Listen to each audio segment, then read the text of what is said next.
Any members wish to discuss or debate is the Education and Science report on AgResearch Limited. Mr. Chair. David Clark. Mr. Chair, AgResearch is mismanaging public funds, and at the same time it is losing some of our top scientific talent. They're proceeding with a $100 million restructure despite evidence that shows it is a waste of taxpayer funds.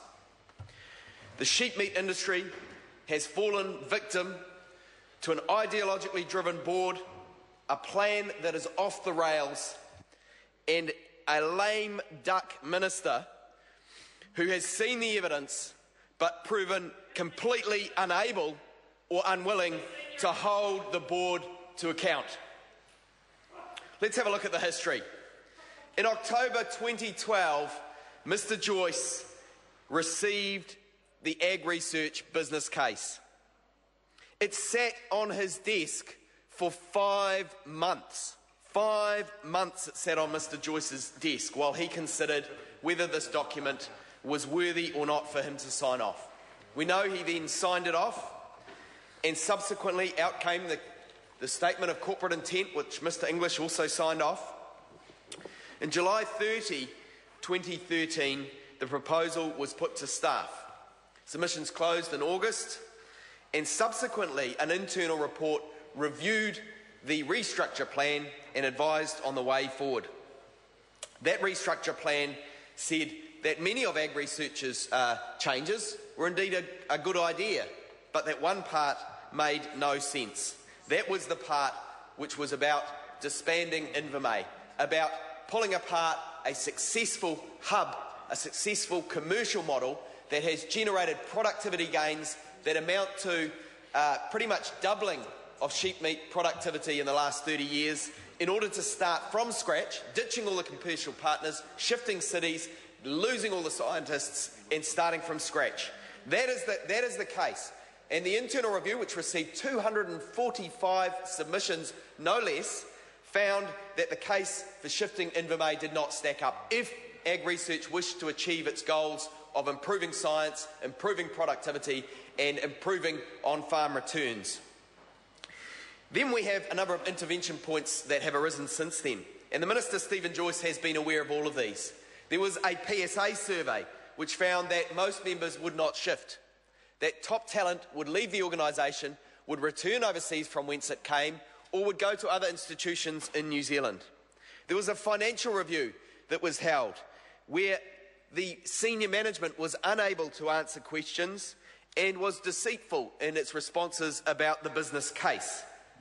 Subsequently, a full business case was released, but that was not the impression given early on in the process. There's also been a vote of no confidence from one of the most significant breeding bodies in the industry, the Texel Breeders of New Zealand. PSA staff at Invame have unanimously passed a vote of no confidence in the board and senior management. And then we have the industry.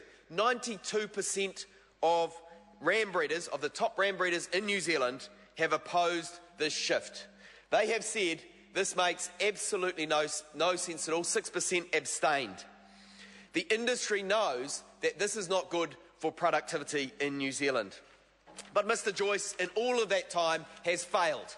He has failed to intervene on behalf of farmers, he has failed to intervene on behalf of science in New Zealand, and he has failed in his duty to the taxpayer as he sees hundreds of millions of dollars thrown up in the air for a case that only promised marginal returns, and it only promised marginal returns on its original optimistic assumptions. And those assumptions, as we know, have gone by the by. So we know that the assumptions were that staff would shift in greater numbers than is currently likely. We know the assumptions were that farms would be sold off. Now the timetable has been pushed back by a year. This is a no-hope case, and the Minister has failed to intervene on a board that has failed to manage the key risks it identified in its own business case, and that is managing the risk of staff loss, of those key scientific staff that are important for productivity improvements of 1% per year ongoing into the future. Labor has said now that we will save Invame. It's an easy decision to make, it costs nothing, and it improves New Zealand's on-farm productivity. It improves exports for New Zealand. Mr Woodhouse, opposite, of course, is interjecting. He has towed the party line. He has abandoned the case. He has abandoned logic. He has let the economic case slide by like the government. He has failed to act. How much of Invermay is going to Palmerston? Mr Chair. Honourable Stephen Joyce. Mr Chair, I think the member opposite first raised the issue